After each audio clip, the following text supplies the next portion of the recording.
నిన్ను నేను ఒక విషయం అడగడానికి వచ్చాను అంగరాజకర్ణ. మీరిక్కడికి రాకుండా ఉండాల్సింది. యుద్ధం దగ్గర పడింది. మీరు మా శత్రువు. మీరక్కడ అంతఃపురంలో సురక్షితంగా ఉండాలి. యుద్ధం దగ్గరలోనే ఉంది, కానీ నేను మీ శత్రువుని కాదు.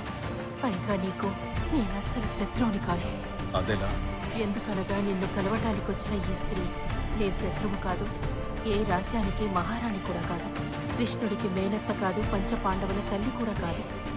తన ప్రతి గుర్తింపును విడిచిపెట్టి నిన్ను కలవటానికి ఇక్కడికి వచ్చింది. మరిక్కడికి నన్ను కలవడానికి వచ్చిన ఈ స్త్రీ ఎవరు? నేను కుంతిని, నీ తల్లిని కన్నా.